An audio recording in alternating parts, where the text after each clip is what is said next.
Good morning, and welcome back to Daily Dhamma, a letter to our children. Today is February 25th, and our reading is Self-Reliance. The Buddha said to refrain from taking what is not given us. But there's more to respect for private property than just not stealing. We're called upon to take responsibility for ourselves and the things in our care. We are also expected to respect the property of others.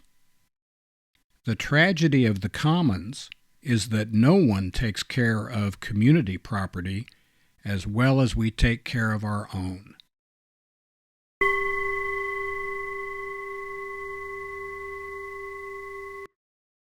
We are personally responsible for taking care of the stuff that is around us. If we live in chaos and crazy town, then that's partly our responsibility, One of the problems is that if everybody is responsible, nobody's responsible. If we go, that's just those other guys are going to take care of that. That's the job of the government. That's the job of the needle-nosed schmoes on the other side of town. They're supposed to straighten this stuff out. As soon as we abdicate our responsibility for living a moral life, things go downhill awful fast. And it's easy for us to point fingers and say, it was those other guys. They were supposed to take care of that, or I thought you had that, or was I on base? Well, yeah, I was on base.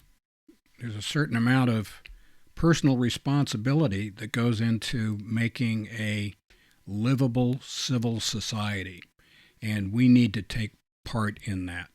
We are responsible for making a living that doesn't involve abusing other people. We're responsible for taking care of the people in our families and helping out around where we live and like that.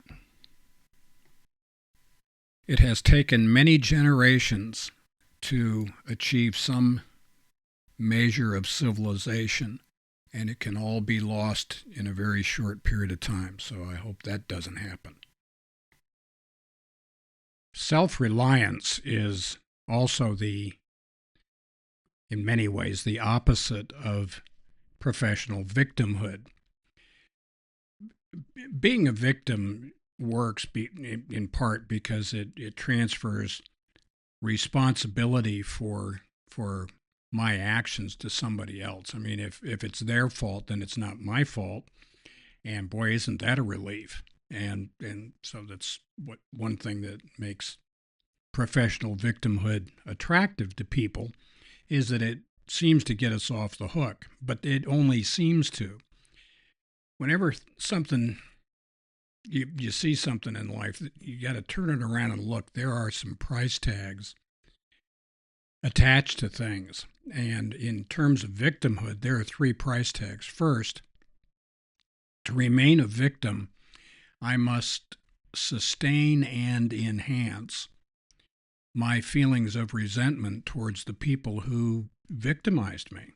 Man, if somehow they become not responsible for my mistakes and errors and the crisis in my life, then I'm responsible, and that defeats the whole purpose. The second price tag is feelings of that I've been permanently damaged, and it's always going to be this way. Alas, it's too bad. I was broken. I'm never going to be fixed. I can never be like Earth people again. It's just too bad. Oh, pour me another drink. And I'm just lost in that. So, and then the last price tag is intermittent but intense feelings of self-pity. Oh man, I could have been a contender instead of a bum, which is what I am. These emotions, resentment, feelings of difference, and self-pity, are absolutely poisonous, and we need to avoid these. These are the opposite of self-reliance. So happy trails to you until we meet again.